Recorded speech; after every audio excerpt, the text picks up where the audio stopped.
Hello everyone, welcome to my mini blog. এই যে আমার হাতে 20% অফ অন কোলস শপ আর 10% অফ অন সেফোরা শপ যে কাগজ দুটো দেখছো সেগুলো হচ্ছে অ্যামাজন রিটার্নের। আমি যদি অ্যামাজন কোনো আইটেম রিটার্ন করি আর সেটা যদি কোলস শপে গিয়ে করি তাহলে ওরা এই অফটা আর কি দেবে। সেখান থেকে যাই জিনিস কেনো না কেন কোলস থেকে ওরা 20% অফ দেবে আর সেফোরাতে 10% অফ দেবে আর কি। তো এই 20% অফের চক্করে আমি চারদিকে ঘুরে ঘুরে দেখছিলাম আর কি জামা কাপড়গুলো। অনেক দিন কোলস শপটা আর কি ভালোভাবে ঘোরা হয়নি, তাই ঘুরে ঘুরে এটা সেটা দেখছিলাম। আমি দেখতে জিনিসপত্র ভালোই বাসি, কিনতে অতটা হয়তো ভালোবাসি না, বাট দেখতে খুব ভাল লাগে আমার।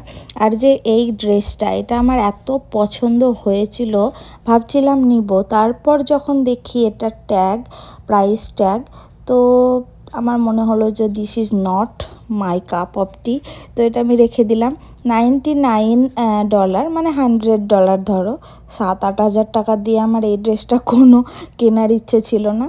তো ড্রেসটা রেখে দিয়ে অন্য সমস্ত ড্রেস দেখতে শুরু করলাম। আর যেটা পছন্দ হচ্ছিল সেই ড্রেসগুলো আমি একটু করে আয়নার সামনে ধরে দেখছিলাম ট্রায়াল রুমে কেমন লাগছে। আর সামারের কালেকশানগুলো বেশ ভালোই এসছে। সামারে এখানে মোস্ট অফ দ্য শপে ফ্লোরাল কালেকশান খুব সুন্দর আসে। আমার এই যে 20% অফ কোলস শপ রিটার্ন, আর আমার যেহেতু কোলস কার্ডে $10 অলরেডি অফ ছিল, তো আমি সেই জন্যই দুটো টি শার্ট সিলেক্ট করলাম নেওয়ার জন্য। তো আমার মোটামুটি টোটাল $10 মধ্যে হয়ে যাবে সেই হিসাব করে।